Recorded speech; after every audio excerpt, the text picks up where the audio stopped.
Let's rock.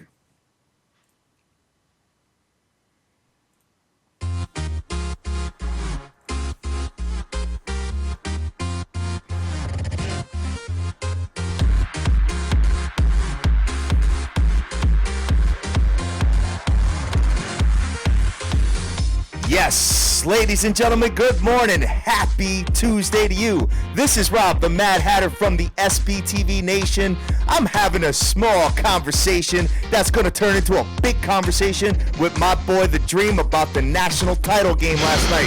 What's up, kid?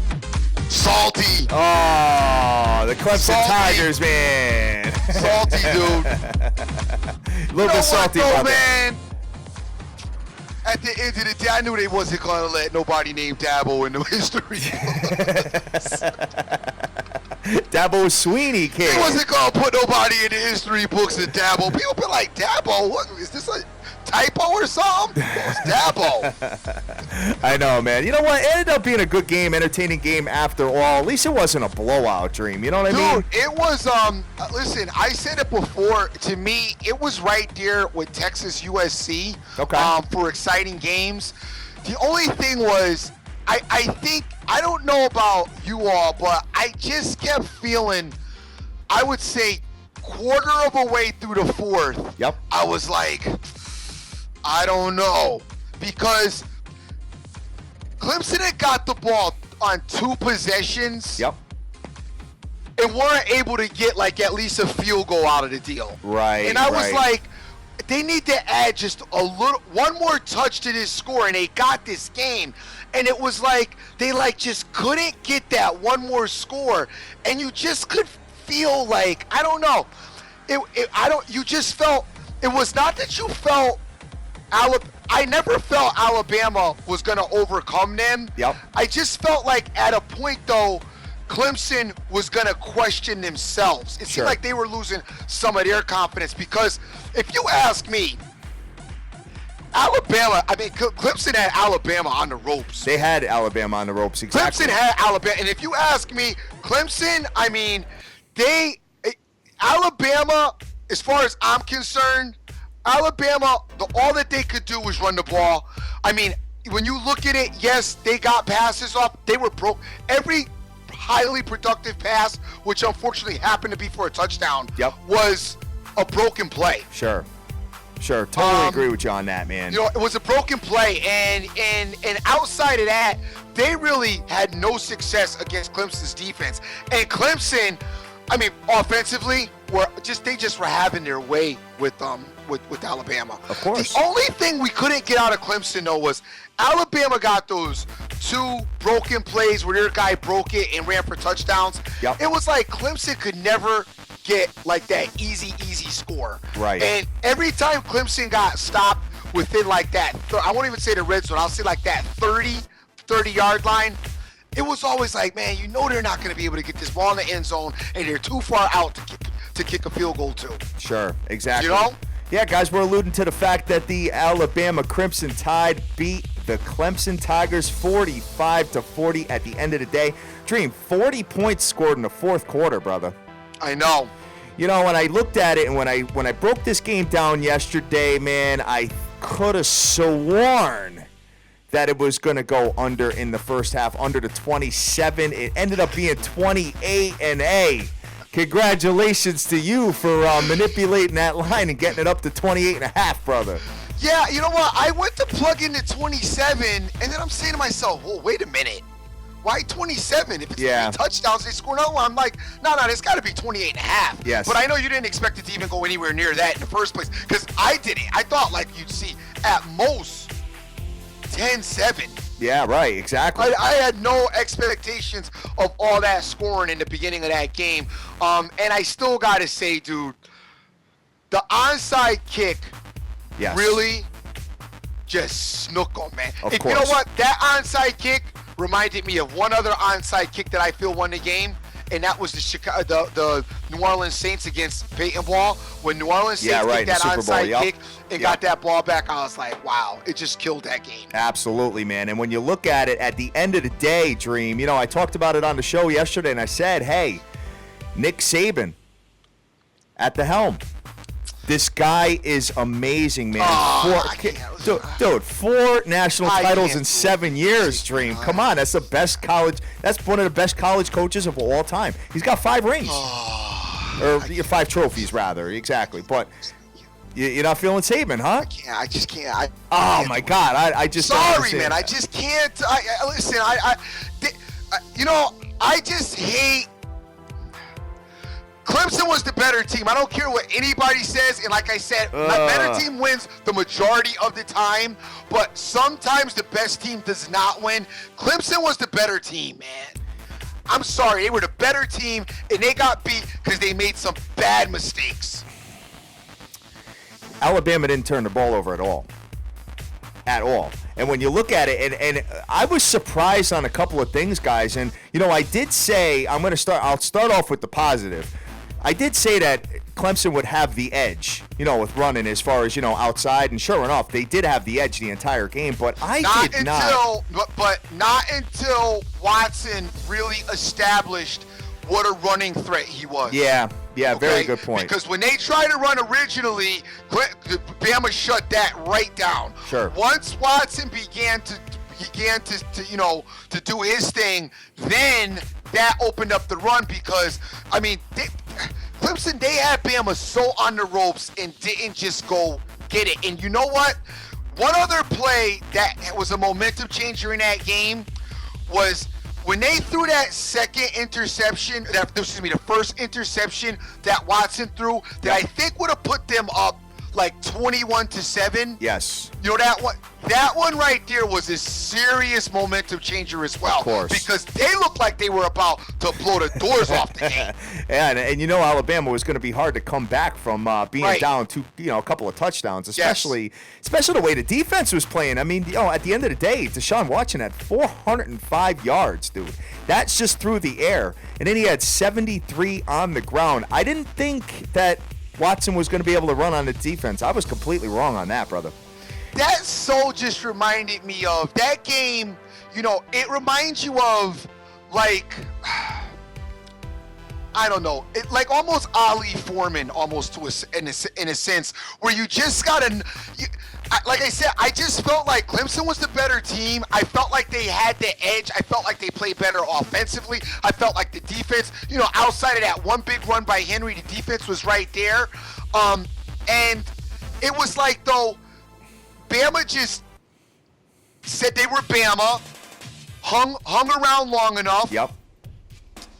And just snuck them, man. That onside kick. Oh. The onside kick was a brilliant coaching decision by Nick Saban. You got to give him credit for that, brother, because, not only were we not expecting it, not only was Clemson not expecting it, but even the camera crew wasn't expecting it, man. All of a sudden, they're like, whoa, we got to get to the action here. Sure enough, and it was absolutely perfectly executed. That is textbook onside kick situation. You saw that side of the line was weak. There wasn't much coverage there as far as Clemson is concerned. And at the end of the day, Alabama came in. Clemson didn't even get a finger on the ball. They weren't even around it, Dream. That was like perfect execution, man. And my question is, was that Saban or did somebody spot that in the kickoffs? One of the coaches spot that and bring us to his attention. Whether it's Saban or not, it's his team. No. It's his, it's his team of coaches. But we're giving a lot of the accolades. Oh, Nick Saban in the coaching situation, and is the brilliant mind of Nick and the greatest coach that ever. I heard the same thing about Urban Meyer last year, and he's, in the booth this year. But anyway, well, they lost one game. They should have they would have probably been in there with Alabama at the end of the day if you think about it. But my question to you is, like I said, because. And I'm still trying to figure out why was the formation like that? Why was the formation like that? I agree with you on that, 100%. And another thing is, going off of the onside kick, because everybody knows that was a great play in the game, but Clemson their secondary blew coverages a lot in that game, twice for big plays. And you know what was making me mad? Now that I will blame on Clemson coaching staff, because the safety should have been told, don't cheat up. It was unnecessary. Their front four by that point at the game had established they could handle the run. Yeah, right. There was no need for cheating up for run support. So I'm really mad about that because that's exactly what the guy was doing. He was cheating up and let the tight end, out of all people, the tight end get behind you. Right. And I'm talking wide open throws too, man. Crazy how it ended up, how the secondary broke down. You have the number 5 pass defense in all of collegiate football, and you let wide open throw. You let Jake Coker, out of all quarterbacks, the number 45 quarterback in all of college football, kind of like a mediocre type guy, at the end of the day throw for 335 on you, Dream, when you are the number 5 pass defense in all of college football. You know what happens? At the end of the day, you get so worried about Derrick Henry. That's what happened. And when Derrick Henry broke that first touchdown, I think that kind of put, got them shook a little bit, and they were kind of cheating up like you're alluding to, you know what I'm saying? So at the end of the day... Well, they were definitely cheating up, and on the play where the tight end did get behind him, I know they weren't expecting Coker to pass in that situation, because I know they had felt like Coker knows that they know that Coker can't beat us through the air. I knew that Coker couldn't beat him through the air. Well, he did. No, I know he did, but I'm saying they were definitely queuing in on Alabama running the ball. Of course. And they didn't think that he was going to pass in that situation. At the end of the day, you know what? I disagree with you. I think the better team won.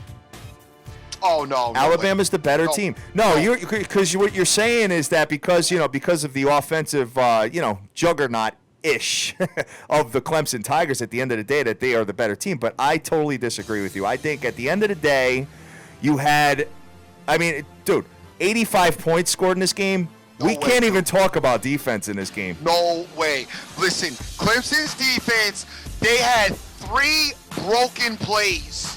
Okay. That Alabama scored off of. Right.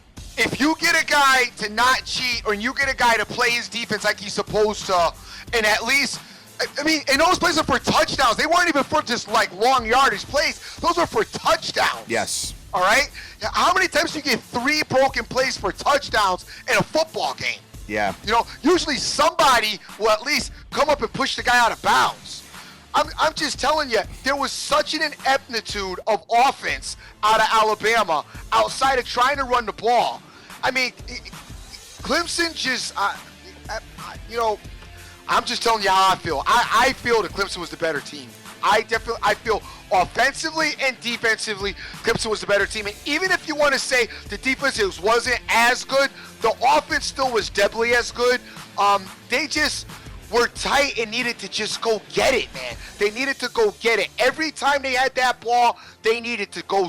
It should have been score. Go score. Right. Get out there and score. Go out there and take that game and win it. And, I felt there were a couple of times when they were complacent.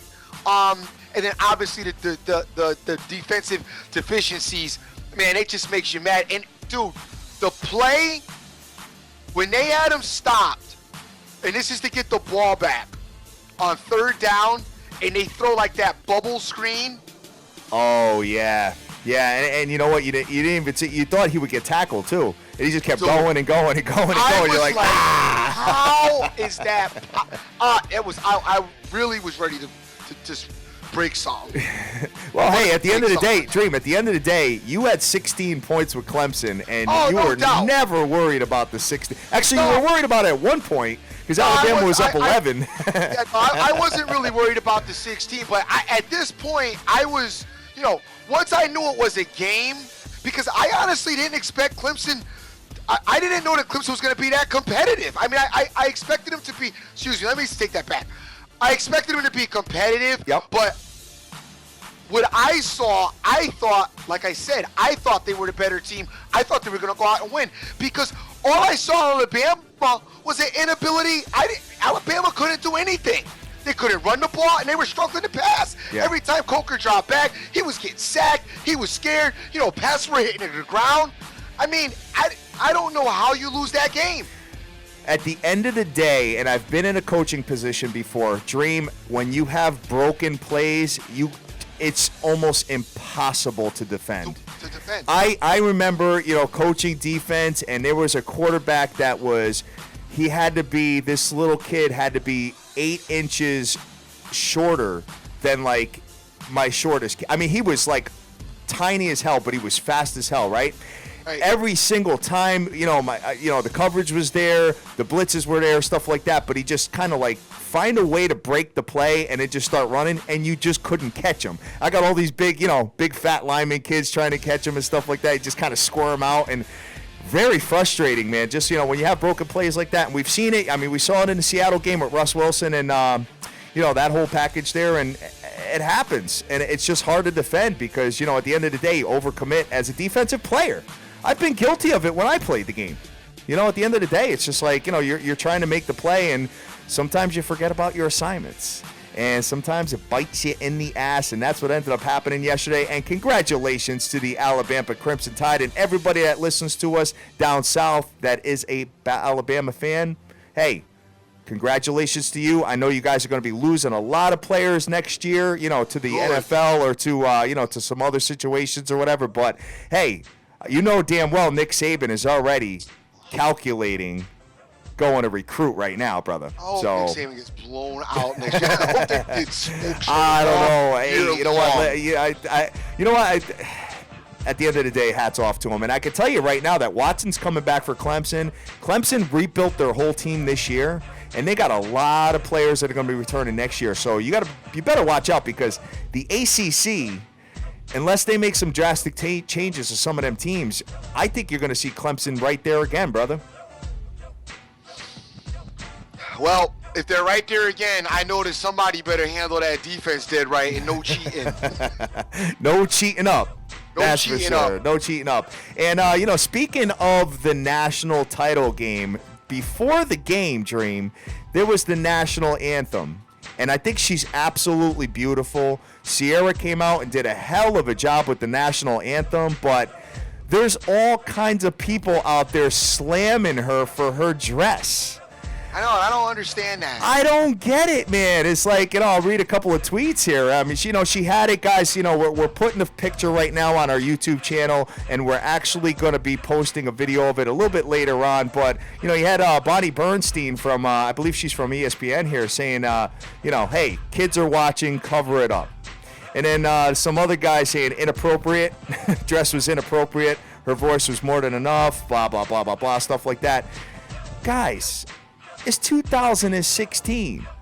The kind of the frontal boob thing and all that, you know what I mean? That's in style. That's kind of, if you got it, flaunt it kind of thing. She's not showing, nipple or anything. I mean, I thought it was a pretty classy, elegant dress, Dream. I really did. I saw it. I didn't really care. I was scrambling for wings and looking for stuff to eat at the time, and looking at some props that I might want to play with. So I looked at it, but I really didn't care about it. Yeah. I mean, I remember just saying, "Wow, that's a big dress," but not inappropriate. I know. At the end of the day, I mean, she looked pretty damn good in it. And, what they do in order for the dress not to bust open is, a little trick that the females use is they put, top stick in there. The stuff that men use for wigs and weaves and stuff like that. So that's probably what she had going on in there. And, hey, she looked very good. So whoever had a problem with that, I don't. And I don't think you do either, Dream. So, and I don't think any of the nation. I did it, and it's not from a like go out and be sexy and I like it type situation. But to me, that dress was an elegant type of dress. Yeah, right, exactly. Very elegant. It wasn't I don't know. It wasn't. I mean, I see the part that they're talking about with the, but it's still covered. It's got like that. I don't know what that is. They call it, but it's like that nude, satin material across the front. I don't know. I don't see it personally. Maybe some of the females out there that are hating are hating for another reason, Dream. Maybe they wish they could rock that dress. That's all I got to say about that. We'll have to, when we get Charly back on tomorrow, we'll have to ask her. We'll have to have the conversation with Charly about that dress. How about that? I see a little bit of. That's weak, though. I think it's a little weak, right? Yeah, but she could have tightened that up a little bit. All right, whatever. So it is what it is. But in general, I think because the dress is like so much of a dress and not, if this had been a mini dress or it was cut short, then maybe I could understand the argument. I think because it's so elegant and flowing that they probably didn't feel like the cleavage, I don't know, was inappropriate. I didn't have a problem with it. Yeah. She dates Russell Wilson, right? Yeah. And they're in the news. I guess these two are celibate, man, right now. And that's kind of like a big thing going on. I wish them the best of luck with that situation, brother. That's all I got to say about that. Moving over to the NFL, man, I think we beat the college football championship to death. So I think it's time to talk about a little NFL and talk about the repercussions from the other night's game with the Pittsburgh Steelers versus the Cincinnati Bengals. And Vontaze Burfict has been suspended next year, Dream, for 3 games. This, between all of the fines that this gentleman has had, I don't even know if I want to call him a gentleman after that. $71,000 to date. Yeah, man, I'm looking at right now. Since 2014, this guy has been fined almost $650,000, brother. Unbelievable. That is a big amount of money. That's 2/3 of $1,000,000 you've been fined for acting like a clown. Oh, I thought it was 70. I thought it was was 71,000. Week 14, he was fined $138,000. Week 17, $50,000. And with this, if this suspension holds up, which it's probably going to hold up because that was a pretty vicious hit on Antonio Brown, dude, that's going to cost him over $500,000. Just that. Vontaze Burfict, you are on the kick rocks list because that is so stupid, man. Okay, so I got to time you out, though, for a minute. All right. Because, first of all, we both played football and grew up in football where most of the stuff that Vontaze Burfict did would have been allowed. It depends, Son, man. yes, it would have been That's allowed. A hostage dream. It was when you got a fight on every other play and stuff like that. It gets very hostile in that kind of environment. You know what I'm saying? At the end of the day, during our era of football, during what our era, did would have been allowed. So now let me move forward with this. Okay. But Vontaze Burfict, actually, when you think about it, yep. Before the end of the game in his final blow, all of his actions helped Cincinnati win the game. Yeah, well, definitely. I mean, he did have a pretty big impact in the game, period. You got to think about that for a minute. I mean, yeah, I know dude's out of control, wild, whatever, suspended. But the same side of that, he took over that game and was such a problem that he almost won the game. Because, honestly, if the running back doesn't fumble, because that's what really lost in that game, yep, he won them the game. Well, guess what? He's not going to be able to win the first 3 games for them because he is suspended, man. And I think this is going to hold up, Dream. So Cincinnati's going to be starting without their linebacker in play, man. So, at the end of the day, you got to tame it down. And I don't know where that comes. I mean, obviously, the head coach kind of seems like he kind of lets things go. I would be his agent probably already got paid, right? His agent probably already got his 30% or 40%, whatever the hell they get from the athletes. So the agent's not on the hook for the fines. But after this contract is over, he's got a contract for 4 years, $20 million. So after this contract's over, it's going to be a tough sell for this guy. When he's, sell for him with what? Selling him to another team. If he's, try to get the big money. Stop. I'm just saying, Dream. Kid, Burfict is dope. He got other team. Look, you see what's his name playing in Dallas? Yeah, I got Hardy there. Yeah. As long as you can get to the quarterback and sack and be a menace out there on the field. Look, Pac-Man. By the way, I love everybody so shocked about Pac-Man Jones. It's still Pac-Man Jones. Still Pac-Man Jones, exactly. You know what I'm saying? Listen, if you got the NFL, one thing about the NFL for the most part, if you are an extremely talented individual, and you could say what you want about Burfict and Pac-Man, but both of them guys are talented, you're going to get playing time somewhere. I'm not saying it's right and it's unfortunate, but they are going to get playing time. Yeah, but they're not going to get as much money in the next contract, Dream. Okay, just because that of this you may BS. be right. No, that you may be right. So- Or it might be incentive laden based on penalties and suspensions or whatever.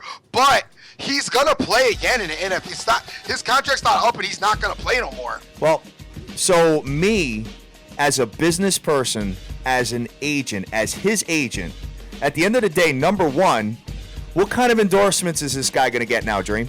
None. None. Or I don't. Maybe from some crazy company. But for the most part, Maybe he's going to be out there, Well, plugging. but maybe Monster should pick him up. Yeah, Monster. Yeah, exactly. Maybe Monster drinks found their go-to guy. He could be like, tune in on July 14th for UFC 205, where, blah, blah, blah. Conor McGregor's going ham, whatever. Somebody might jump on. Yeah, you never know. Well, you know what? But how many potential sponsorship has a linebacker of his caliber lost because of this? All right, so that's number one as far as a business standpoint. Number two is that moving forward after the 4-year contract's over, these agents, they plan on you having the ability to, number one, play your heart out on the field, but number two, be very marketable to another team. So what happens is that when the player loses 25-30% of his next contract, the agent loses 25 and 30% of their piece. So at the end of the day, they might have to be some of these people that just kind of sit there and say, hey, get them on the phone and be like, son, what are you doing? You're costing both of us all kinds of money here at the end of the day. That's my feeling, Dream. I look at it as a business. And you have to. You have to. Listen, Perfect's agent's not calling him up saying none of that right now. His agent's calling him saying, all right, bro, don't stress, relax. Okay. Yeah. You're not calling him saying that because he's gonna be like, "What Kid Rocks, dude? You just made money off of me for free. You calling me up, and now you're not in my corner neither." Trust me, the agent. Not right now. Right. Not right now. But you gotta let it simmer down. No, I get it. If your agent is acting like that, Perfect, I'll take you over. I'll show up to the crib with some roses, and you know what? We can sit together and huddle up and go to church a little bit and have a couple of meetings. I'll sit with you and do what we got to do to get you back right. His agent's not acting like that, dude. Well, you know what? He's got a history of it now. So now you're going to see this, materialize more and more as this goes on in his career. So, somebody's got to kind of step in and kind of slow him down because now you're a repeat offender.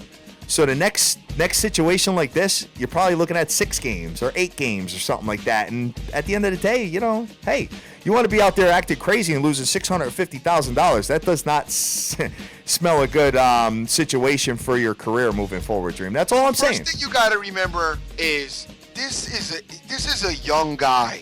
I mean, to us, we want to go out there and like run a car over this dude for acting like this, losing that kind of money, because we can imagine and think about what we could do.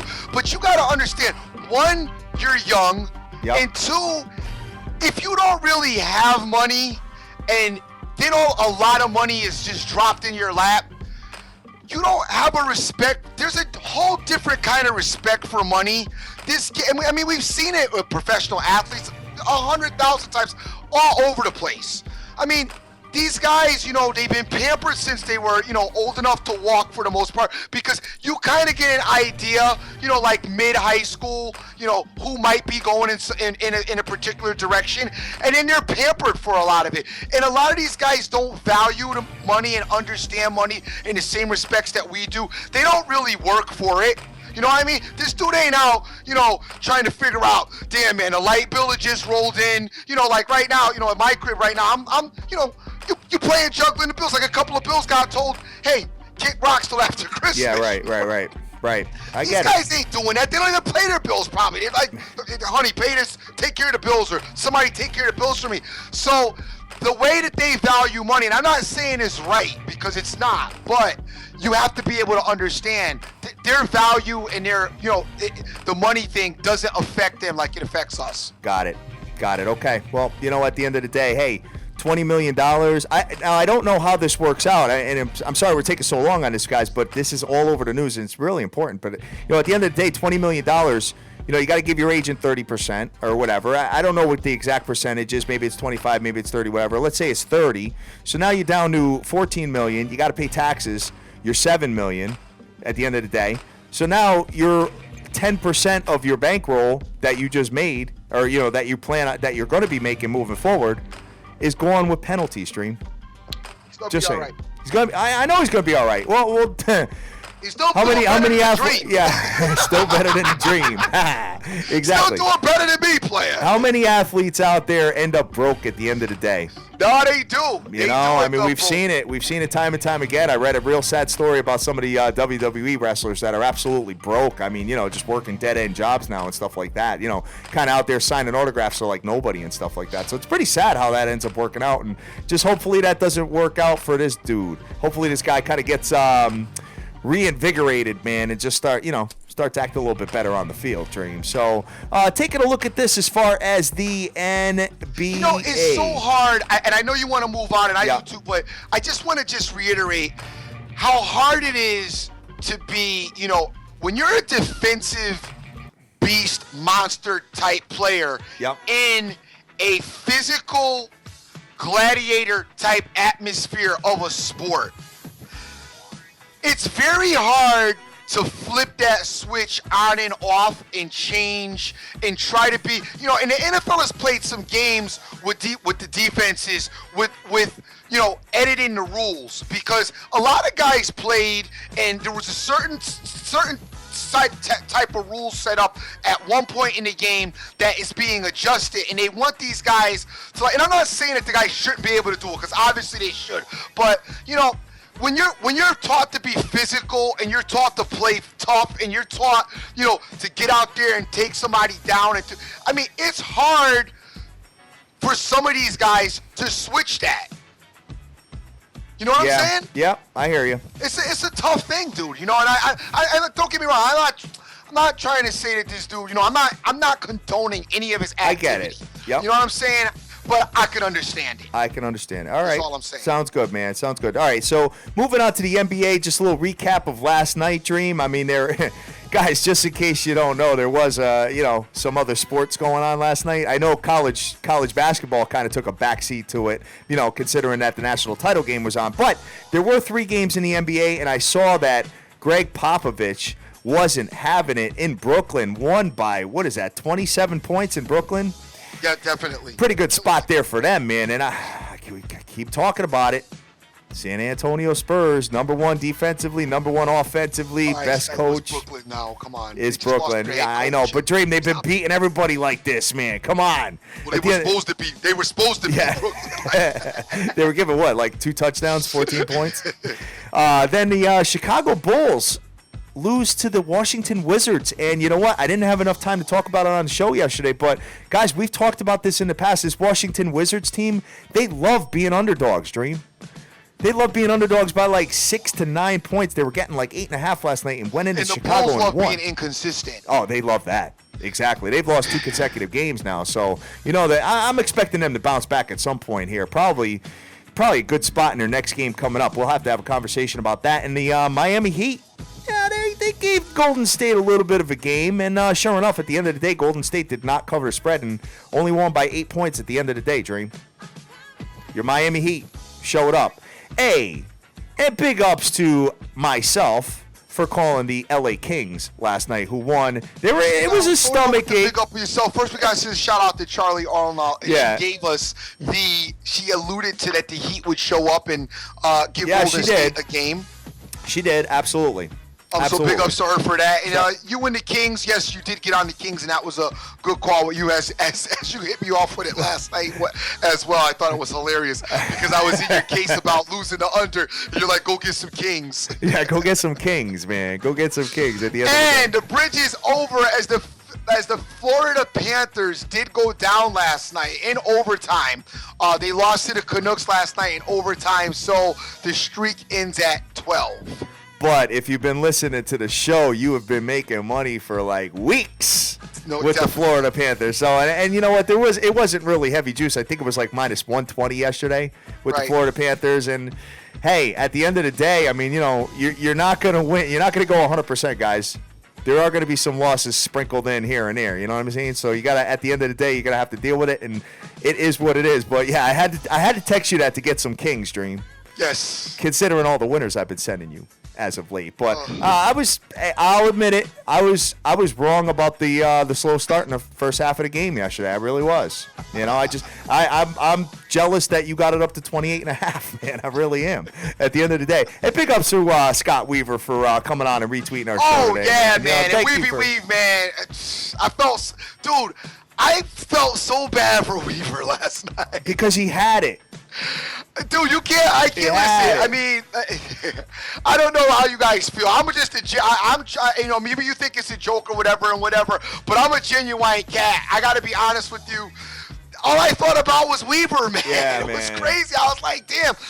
And like, I know Weaver, but I don't really know him. But I just felt so bad because you could hear the passion in that Clemson and stuff that he's got in him. Plus, he's been talking about him all season. Yeah. You know what I mean? And, he was, I know he liked them to win the game outright. And I was like, dude, you're right there. You got it. Yeah. And then, boom, man. I feel bad for him. Yeah, exactly. Well, hey, you know what? Like I say, keep your chin up, brother, because Watson's coming back.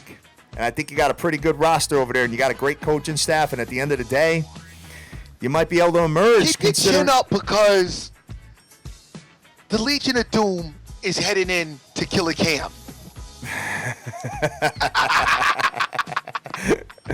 The Legion of Doom is headed in to Killer Cam, and I think they got a little something to say about Cam and all that dancing in the end zone and handing out balls. Oh, man, I don't know, Matter of fact, they lucky Killer Cam ain't never had to meet up with Perfect. Yeah, right. I was send Perfect to Killer Cam's house. Oh, I know, right? Well, we'll see what ends up going down with that. We got a big slate. We got a big week, guys. We're going to be talking NFL all week. We're going to be talking NBA. We're going to be talking NHL. And you know what? College basketball, the cream is starting to rise to the top. We're starting to kind of see, I'd say, with the mixture of the top 10 and all that, with the teams I'm looking out for, I am obviously looking at Michigan State. Can't wait till Valentine is in the lineup to see what they're made of. You got a great coach there with Izzo, so you got that going on. You still got Killer Cal sitting around, Calipari. Trying to do his thing, kind of up and down a little bit. You got my boy Perry Ellis in there, rocking and rolling, and you got Oklahoma as well. Those are the teams I'm looking at. I'm just really not. I'm not on the Maryland bandwagon yet, Dream. And guys, I'm not really. I'm still college basketball, but I'm not really there yet. Yeah. I'm trying to get there with you, but I got to dip back to the NFL one more time, and remember the kissing cousins Aaron Rodgers argument I was having last week? Yes. That argument is now rearing its head again as Alex Smith, Tom Brady. Oh yeah, yeah. I'm back at the same argument again, and I'm struggling. Yeah. With cousin Al. Crazy, man. Well, you know what? At the end of the day, I'm looking at my boy Danish Metter's telling me that the NFL agents are not allowed more than 3%. 3. Damn. See? Damn.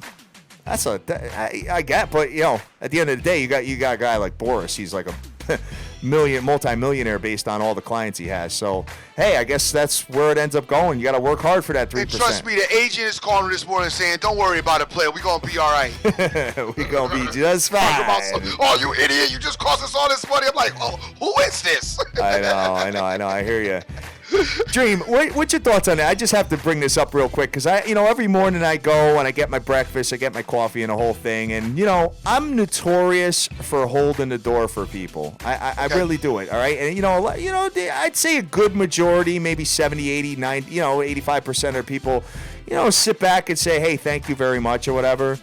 But there's that few percent that just feel like they're entitled for me to hold the door for you. Right. That drives me crazy, man. Well, it's like I tell my daughter, guys hold the door for girls so they can look at their butts. That's the real reason why you hold the door. Tell the truth. Oh, man. Girls think that that's about chivalry. By the way, it's not. That's so I can get a quick look. Quick peep at the leggings. A quick peep. See what you're working with. Tell me don't spot something walking a mile away like, oh, let me get the door for her. Very good point, man. Very good point. But you know what? You know what I hate is like it's freezing cold out, right? Yep. And somebody's walking towards the door, and I'm holding it, and I'm waiting. Right. And I'm waiting, and they're not paying attention. Then they stop to do something and whatever. I'm sitting there looking like an idiot for like 45 seconds holding the door. Eventually, I'm just like, you know what? I'm good, and I just leave. You know what I mean? But there's some real inconsiderate people out there. I'm a door holder. I was raised in that era as well. And it is a lot. You know, chivalry is. I'm finding out a very lost art.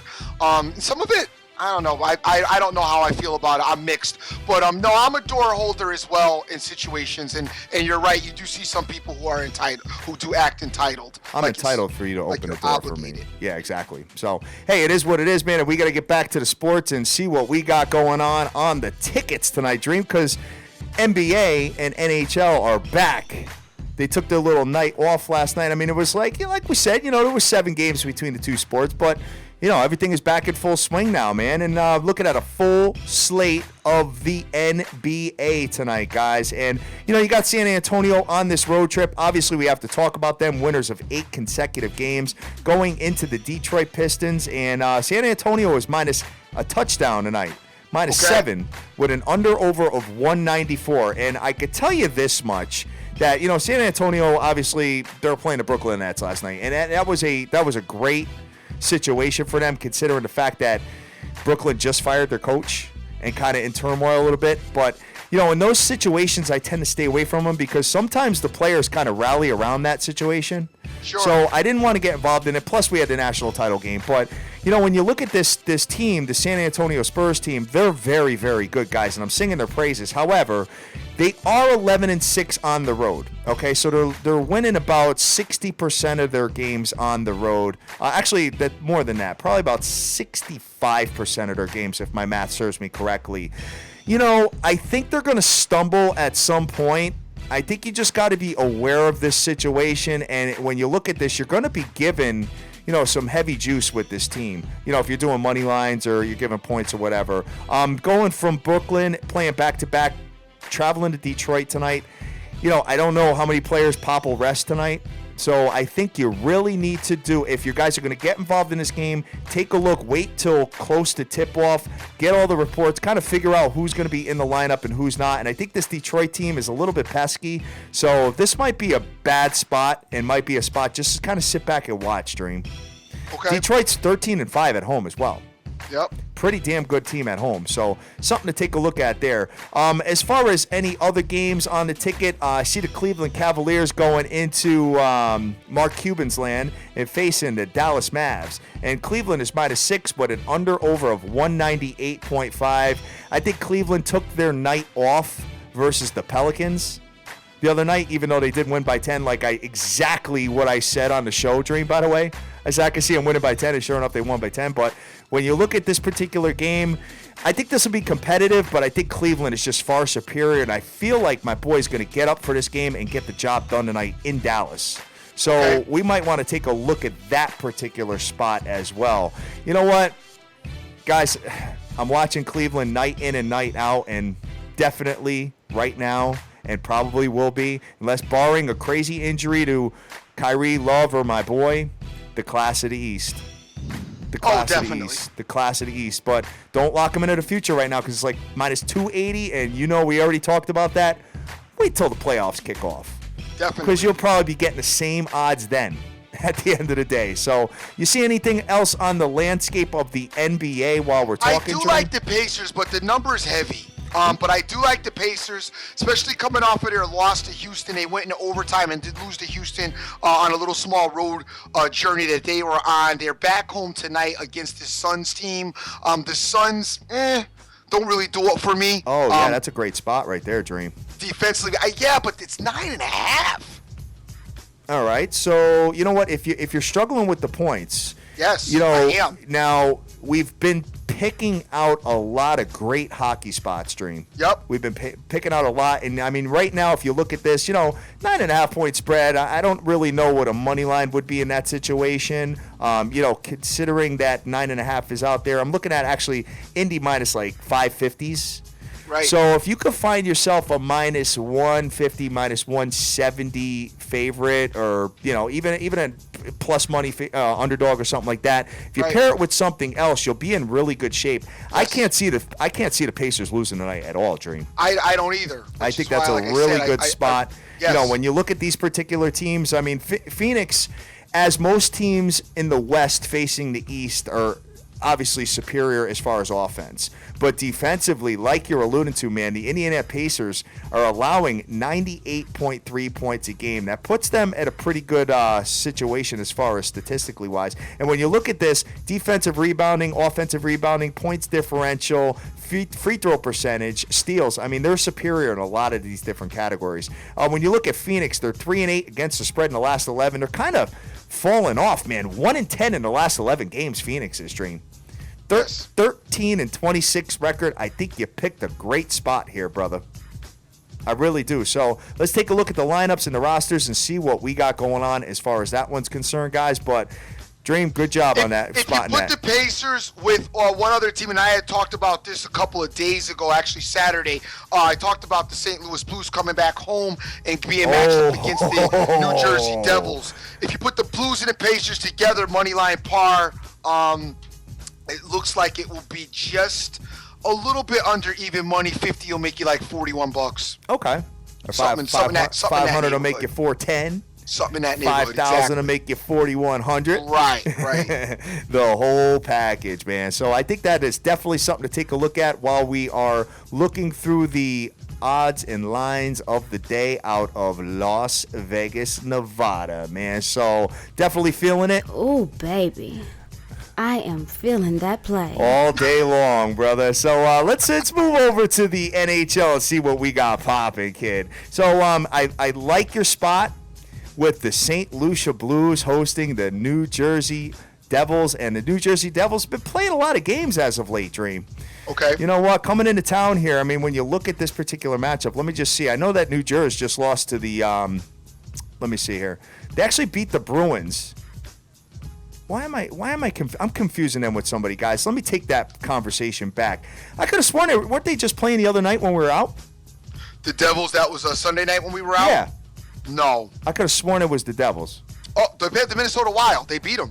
Yeah, okay. All right, so... But I didn't remember seeing them. Oh, they did beat them. Yep, all right. Yeah, that was on the 10th. All right, so that was the other day. This is a 4-game road trip for them, and the St. Louis Blues, man, they were kind of falling off a little bit, went into L.A. and beat the Kings, and that's got to feel pretty good for their mojo, Dream, considering they lost like 3 consecutive overtime games before that. And the Bruins lost to the Devils lost to the Bruins on Friday. Okay, then came back on Sunday, beat the Wild on the road, and now they're going into tonight to Dallas just to tighten up that schedule a little bit for you. All right, sounds good, man. I really appreciate you doing that for me, man. So let's just see what else we got on the ticket as far as the ice is concerned. The only other game of note for me, not to cut you off, sorry about that, no is I do like the Island today against the Blue Jackets. Yeah, I think great it's a pretty good spot for them. They need to bounce back, get back to doing their thing. I think they dropped, I want to say... 2 in a row.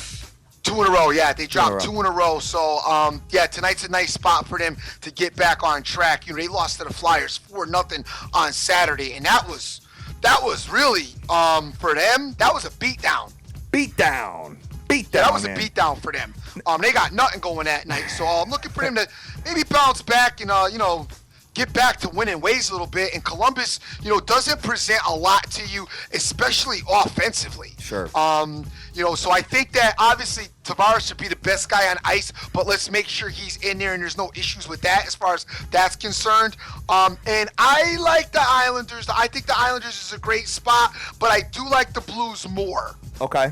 All right, I could see arguments on both sides. As far as both of those games are concerned. I mean, the Isles been pretty damn good at home, man. 7-3 in the last 10 at home, Dream. Mm-hmm. And when you look at this, the Isles are 4-2 straight up in the last 6 games when playing the Blue Jackets. I think you're on to something as well. Hey, man, I got to give you a lot of credit. You're picking out some pretty good spots here, man. And they got Mr. Incredible. I'm looking. I love Tavares, and he's an amazing, obviously an amazing player. Very great scorer. One of the best in the game right now. So we always feel comfortable because we know that the Islanders always have the ability to score goals. So that's pretty comfortable spot as far as I'm concerned. And coming off of a couple of losses with the weak Columbus team coming in. I say that I like that better than the Blue. I like the Blues better, but I gotta actually, to be honest with you, I think they're both right there. Both right there, exactly. I mean, the New York Islanders are averaging over 3 goals a game where they're superior. I mean, Columbus about 2.5. Power plays they're superior. Power play kills they're superior. Shots offensively, shots defensively, goal differential. Every stat is pointing in the Islanders' direction. So I know you guys want to say, should we be greedy and have the 3-teamer and make the plus money, right? Or do the puck line. No, forget the puck. I'm not doing puck lines. Forget that. No. But the 3-teamer is attractive. That would be Indiana Pacers, New York Islanders, and St. Louis Blues. I'm a 2-team guy. Yeah, don't be greedy, man. I don't flirt with. I'm just saying, me personally, I don't flirt with the 3 that much. I have, this is. I don't know if you want to give it a shot. Might be worth it. Yeah, man. I mean, when you take a look at it. This one's attractive, though. I gotta say, this one is even appealing to my inner greed. You got Islanders minus 170. You've got the Blues minus 180, and you got the Pacers. You probably get minus 550s depending on where you're playing it. So at the end of the day, that's got to pay like what, 2-1, something close to that. Yeah, pretty much. Yeah. Pretty much at the end of the day. So, hey, I wish you guys the best of luck out there if you're getting involved with it. Obviously, it is 9:52 in the morning, like Definitely. We always say. We were up late last night. We were up very late last night, man. Dude, after the national title game, I was, sweating the Kings a little bit because they were down 2-1 at the end of the first period. They tied it up 2-2. Got me that insurance goal I needed at the end, going up 4-2 at the end with the, I don't know if it was an open net or whatever it was, but ended up getting that last insurance goal so I could actually go to sleep without a stomach ache. But, yeah, just punching it in a calculator, a betting calculator, that pays $100 pays $191 if you're interested in getting greedy out there. I'd rather do the 2-teamer, to be honest with you, Dream. The 2-teamer is of safer fashion to me as well, but hey, to each his own, man. To each his own. So 2 other spots in hockey, man. Tonight's a good night for the ice. Tonight's looking like a heavy ice night as far as I'm concerned. There's 2 other spots that I like very slightly. You have the Predators coming into the Chicago Blackhawks tonight. I do like the Chicago Blackhawks to beat this Predators team. The Predators. And I've been talking with my boy out in Tennessee, and he has been talking to me about them, and they are going through some scoring woes. Sure. He says that they're, the line changes aren't what they should be. The shifts are, he's giving me a lot of stuff about the Predators, why they're not good this season. I still think they're a little bit better than maybe one would think at home, but on the road they definitely shown some deficiencies, and this Blackhawks team is starting to really step it up a couple of notches. Just a couple. So, I mean, obviously you got the amazing Kane out in Chicago, and, they are, the Stanley Cup winners of last year, so right. They're a potent offense, and they can get it done. Also defensively sound, so I don't expect them to, really get, banged up and bumped around by this Predator team. So I do lightly like the Blackhawks in this spot. And in one other spot I'm looking at, which is like my lowest on the list, but you got the Edmonton Oilers headed into the Phoenix Coyotes. Okay. And, the Coyotes at home, they've been pesty. Sure. Been pesty at home. Another team with a pretty good defense. Power play kill package is good. You got an Oiler team coming in, not so great. I don't really like their passing. Offensively, I'm not really that impressed with them as an offensive team either. So I like the spot that the Coyotes are in, and I think the Coyotes It was last on my list, but the Coyotes is another option to take a look at. You know, I'm going back to that game that you were talking about with the New York, not the New York Islanders, I'm sorry, but the Nashville and Chicago game. Yes. I'm just struggling with it a little bit because Chicago's been so hot. They're winners of 7 consecutive games, but Nashville has lost 3 in a row, Dream. Yes. And when you have a team that's, hungry just to get back to winning ways, kind of bothers me a little bit. I mean, we saw it the other night with the St. Louis Blues when they went into the Kings. You know what I mean? At the end of the day. So Chicago, by far, superior team. Chicago has their number. I mean, 3-7 in the last 10 when facing the Nashville Predators. But I don't know, man. But you know what? The Blues are a better team than the Predators are right now. Yeah. Okay. Right. The Predators, and that's why we'll let them lose here because they got the Jets on Thursday. Okay, all right. And then we can get the Predators to win. Well, Winnipeg's been a little bit of a pain in the ass, to be honest with you. And the Arizona Coyotes team is winners of 3 consecutive games, and Edmonton is losers of 2 straight. You might be onto something on that one, but dude, there's plenty. There's plenty to get involved in tonight, guys. So hey, we always say this.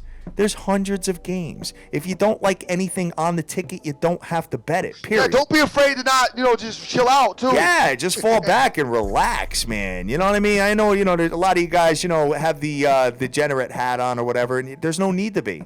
Because you know what, tomorrow, I mean, dude, look at Saturday's slate. Between college basketball, between the NBA, and between the NHL, there's, 200 games? I mean, come on. You know what I'm saying? If you don't find a spot till Saturday, don't find a spot. If you don't find a spot for 2 weeks, don't bet it. Just watch. Because at the end of the day, it'll help you make better informed decisions, especially if you're just watching these games. And another thing I want to say, too, is that if you're starting to develop a gambling system, whether, whatever it ends up being, whether it's puck lines, whether it's under-overs, whether it's, doing a chase system, whatever, you don't need to start with a big number. Start with a small number just to see if your system works. Because at the end of the day, if it doesn't work and you're starting big right out the gate, you can end up in pretty big trouble. So start off slow. Build the bankroll up a little bit, and then start building up your wagers at the end of the day. So that's my little piece of advice from doing this for, however many years it's been, 25 years now? A long time. Yeah, been a long time, guys. I've seen it all, man. I've been there, done that, been, doing that awful handoff on Mondays to the book. And you know what, at the end of the day, I know a lot of you guys have migrated outside of that, being doing whatever you're doing out there, but hey, just tread with caution, because I know a lot of you guys are probably out there that are younger than I am, and don't be in that position at all. And if you got a problem, by all means, there's always a phone number that you can call as well. So all right, Dream, so I think that's pretty much going to do it, man. Little preaching to the nation here at the end of the day. College basketball has a lot of lineups tonight. Has a few lineups tonight. Oh, yeah, yep. All right, so we'll take a look at college hoops and see what we got going on. Now, guys, what I'm doing as far as college hoop, I have dipped my toe in the water a touch, and I'm looking at the elite teams only. You're not going to see me, with the exception of Yale, you're not going to see me, going out there and trying to get some Georgia Tech or, some Penn or, something like that. I'm just not interested right now. I'm interested in watching the teams that I think are going to go pretty far in the tournament. What do you got as far as the college Well, if you're interested basketball? in watching teams that's going in the tournament, I've got to tell you that you're going to have to get a look at this Miami team. Okay. I wrote them a little bit last year, and they were very successful for me. It looks like they've stepped it up a notch this year. Yep. They're going against that Virginia team today. And, dude, this Virginia team, they do not do it for me at all. Okay. Virginia does not do it for me at all, but I know that they are a little bit of a problem at home, so we got to keep that in mind. And they happen to be giving the Hurricanes 4 points. This is going to be a great test for the Hurricanes. I haven't picked a side here. I more want to scout this game to see where both of these teams are really at. So, that's where I'm at with this game. It's a great matchup. Obviously, Miami's ranked number 8 and Virginia's ranked number 13. We know about Virginia's defensively sound team. I struggle with their offense, and I struggle with a defensively sound team in basketball anyway, Sure. especially college basketball. But we might want to take a look at that particular matchup. You also have number 14 Kentucky playing tonight. Ooh. They're playing Mississippi State. That's a 7 o'clock Eastern PM start. You might want to keep an eye on that. Elsewhere, you have Texas is playing Iowa State. You got that going on. And Texas has been decent at home. Have struggled in certain spots as well. I want to see what they're made of this year as well. And this Iowa State team, obviously 12-3, been getting it done, doing their thing. So that's another game to keep an eye on. That's at 9 o'clock Eastern Standard Time. We also have Maryland going up against Michigan. Wow. Got some great matchups tonight, man. Some great matchups tonight. My man Urban is all over Maryland. And I, who have seen Maryland and have seen Michigan, I'm kind of leaning there with you myself. I do like this Maryland team. I'm telling you, I think Maryland has everything. All right. Well, you know what? Going back to the U versus Virginia, both of these teams are very defensively sound. I mean, Miami is they're only allowing 64.8 points a game, where Virginia is 60.9, brother. So I'm looking at this, and Miami is 13-1. They did catch that one loss there that nobody expected, but at the end of the day, hey, maybe I got to start looking at some of these not so elite teams, you know what I mean, as far as the as far as the top 5 are concerned. And I'm looking at, I'm a big fan of Kentucky, with your boy Killer Cal that does not love the 3-ball. That loves his guys going for the highest percentage shots. You got to love that at the end of the day, man. And I mean, even Kansas West Virginia, that, my friend, is going to be a great game right there, brother. I think that'll be a great matchup as far as that's concerned. So, but that's it, man. So we're going to be sitting there, guys. Listen, you know what? March Madness is among us. It's coming. We've spent countless hours on football. We're obviously, living, breathing, eating, sleeping football right now. But nights like this is the time where you sit back and you flip through the channels, and at the end of the day, regardless of the cable package that you have, you're probably going to have at least 2 or 3 games on. So, start taking a look at it, man. Start, figuring it out. And if you don't know anything right now about college basketball, there's no reason to bet it. Just kind of sit back, watch it. Yeah, get a good look. Get a good look. Recruit, a little scout and look at the guys and the teams that you might like or you might not like, and take a look and see what happens. So, hey, guys, listen. Like you said, go easy. Lots going on. I mean, we've been on a gambling frenzy when you think about it for 3 to 4 weeks now. We just got finished with the bowl season. Just did a whole weekend of the NFL. I know some of you probably sprinkled some college hoop over the weekend while we had the NFL going on as well. National title game last night. Hey, it might be a little bit of time to, catch up with team at home. Yeah, exactly. You know what I'm saying? So, hey, be easy. Do what you got to do. We always preach balance. And obviously, like I said, if there is a problem or you're having an issue, go out there and seek some help, because this can be very ugly if you're not cognizant of it. Yes. That being said, I think we've done enough of that. Yeah, man. That being said, we're going to get up out of here. I want to thank everybody that's retweeted the show, as we always do. Terrence Max out there, Vegas Jack, Sin City Maverick, Direct Sports Solutions, Scott Weaver, BT, Joseph Del Rosario, Mind Funk, KMVU, Christos, Clownman, Swag, Marlon, C. Rodriguez Jr., AB Lent, Ciroc King J, Frank Vinculato, Cash Action Bets, Jeff Ryan, Chris Shizzle, Snoopy Bets Crook, OJ FB 2 Tall, Vegas Girl 92661, Jason Riley, MC Money, Rick Lopez, JDH 24, Urban Holiday, Sir Mata, J Cash, and the Danish Better. And last but not least, I do want to remind you all that while Alabama did win the game, they didn't cover. No, I totally forgot about that. For all you guys, all you spread guys out there that had Alabama, how pissed are you today, man?